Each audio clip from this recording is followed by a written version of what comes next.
Hello guys, कैसे हैं आप सभी। उम्मीद है कि आप सभी अच्छे होंगे और अपनी तैयारी में लगे होंगे। तो मैं आज लेकर आप लोगों के लिए आ गई हूँ रिवीजन, मतलब फास्ट ट्रैक रिवीजन कैसे करें किसी भी बुक का। तो मैं हिस्ट्री का लेकर आ गई हूँ। बुक 1 है ये, जिसके आप 3 पार्ट हैं 12th क्लास में। तो बुक 1 में लेकर आई हूँ भारतीय इतिहास के कुछ विषय, पेपर 1। ठीक है, चैप्टर 1 है इसमें, ईंटें, मनके तथा अस्थियाँ, यानी कि हड़प्पा सिविलाइजेशन के बारे में, हड़प्पा सभ्यता के बारे में इसमें विस्तार से समझेंगे। और ये मैं शॉर्ट नोट्स लेकर आई हूँ, जिससे आप अच्छे से जल्दी जल्दी रिवीजन कर सके। हड़प्पा सभ्यता पहले समझते क्या है। ये सभ्यता विश्व की प्राचीन नदी घाटी सभ्यताओं में से एक थी। नदी घाटी क्यों कहते हैं? क्योंकि यह सिंधु नदी के आसपास थी। काल इसका समय यह लगभग 2600 ईसा पूर्व से 1900 ईसा पूर्व तक विकसित रहा। इसे सिंधु घाटी सभ्यता भी कहते हैं, यानी कि इसे और दूसरा नाम क्या कहते हैं? सिंधु घाटी सभ्यता भी कहते हैं। इसके प्रमुख स्थल जल्दी जल्दी देख लेते हैं। हड़प्पा है, मोहनजोदड़ो है, धोलावीरा, लोथल, कालीबंगन, राखीगढ़ी और आलमगीरपुर। अब ये कहाँ है? पहले ये अलग अलग क्षेत्र में थे। तो आज जो है ये पाकिस्तान में। हड़प्पा कहाँ है? पाकिस्तान के पंजाब का आधा क्षेत्र में है। मोहनजोदड़ो पाकिस्तान के क्षेत्र में है। धोलावीरा कहाँ है? गुजरात में। लोथल कहाँ है? आज के गुजरात में। कालीबंगन कहाँ है? आज के राजस्थान में। राखीगढ़ी कहाँ है? आज के हरियाणा में। और आलमगीरपुर आज के कहाँ है? उत्तर प्रदेश क्षेत्र में। तो फटाफट हम मैप को देख लेते हैं। ये हमारा इंडिया का मैप, जिसमें हम राजस्थान में देखेंगे क्या है हमारा? कालीबंगा। ठीक है।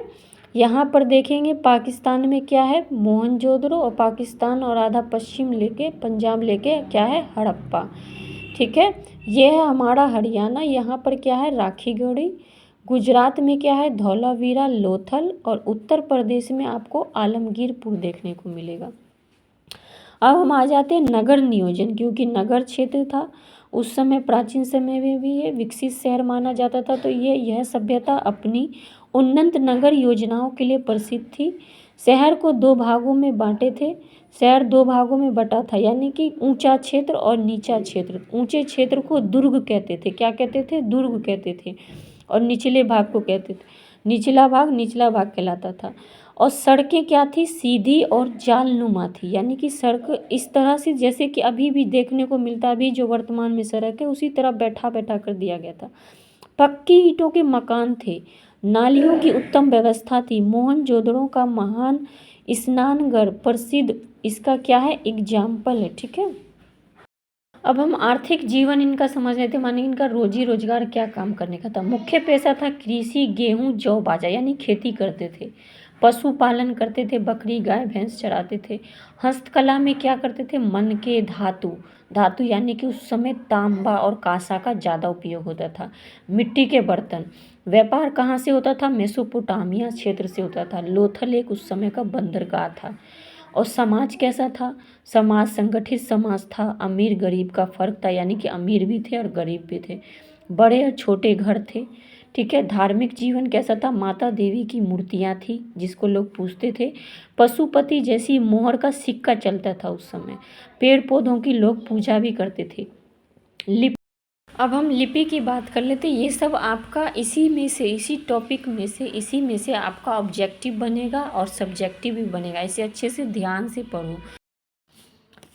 लिपि की हम बात करते हैं। मोहरों पर लिखावट मिली है, मतलब जो सिक्का चलता था उस पर लिखावट मिली है, मगर उसको पढ़ा नहीं जा सका है।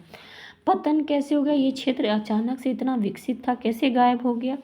तो इसका कारण निश्चित नहीं है, पर अनुमान लगाया गया है। तो बाढ़ की वजह से कहीं ये क्षेत्र तो तबाह नहीं हो गया, या जलवायु परिवर्तन या प्राकृतिक कोई ऐसी घटनाएं हो गई, या फिर नदी का मार्ग बदल गया, नदी का मुहाना दूसरी तरफ बदल गया, तो लोग को रोजगार नहीं मिला जिसकी वजह से छोड़ कर चले गए।